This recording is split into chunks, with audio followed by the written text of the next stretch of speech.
Bonjour, et bienvenue à mon cours de robot professeur. Aujourd'hui, nous allons parler de la maladie mentale à travers l'histoire, plus particulièrement, en terrain américain et québécois. Bien avant l'ordinateur, le cerveau humain était considéré comme pouvant être formaté. 1765, à Philadelphie, aux États-Unis, les fous étaient emprisonnés dans un premier hôpital psychiatrique en Amérique. Ils étaient exposés comme des bêtes d'un zoo aux familles en recherche de divertissement.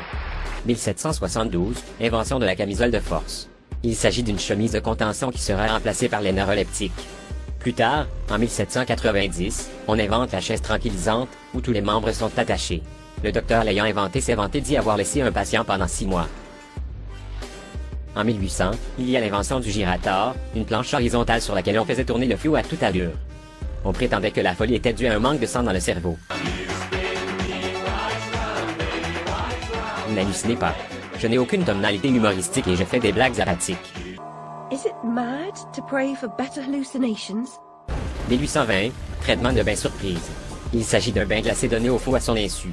Le choc thermique ramène le fou à ses sens. On espérait redémarrer le cerveau du fou.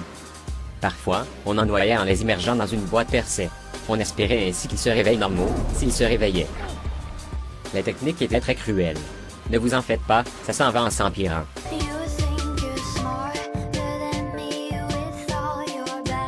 Rassis-toi Mélanie Martinez. Le cours n'est pas fini.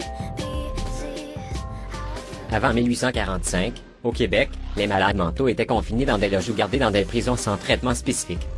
L'Église pratiquait l'exorcisme sur les schizophrènes en crise.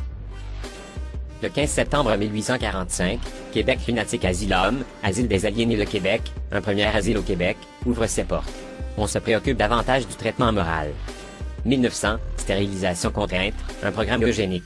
On stérilise les fous et les déficients intellectuels contre leur gré et parfois à leur insu. On croit ainsi éviter une prétendue dégénérescence raciale. Surtout en 1920, on mutile les fous.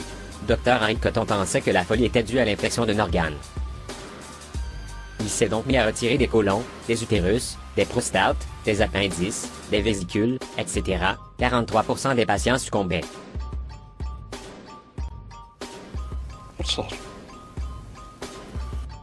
1935, invention de la lobotomie. La lobotomie est une opération neurochirurgicale qui consiste à enlever le bout de cerveau qui fait défaut. Walter Freeman pratiquait la lobotomie différemment en 1936. Pour battre des records de vitesse, il insère un pic à glace dans l'orifice oculaire des patients et l'agite aléatoirement afin d'abîmer le siège des émotions du lobe frontal. Il inventa ainsi la lobotomie en ligne. On raconte qu'on chronométrait et s'évanouissait devant le spectacle.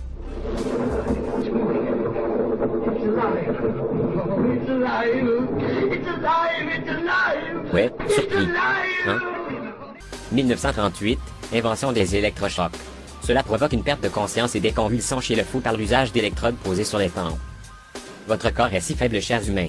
Moi, je fonctionne sur 1000 volts. 1954, introduction des neuroleptiques, appelés camisoles chimiques. Les premiers neuroleptiques étaient tellement puissants qu'ils étaient utilisés pour torturer les dissidents en URSS. Puis, introduction des antidépresseurs. C'est en 1976 qu'apparaissent les aides psychiatriques dans les hôpitaux régionaux. Aujourd'hui, la camisole de force n'est plus utilisée mais la contention est parfois prescrite. On attache le patient au lit.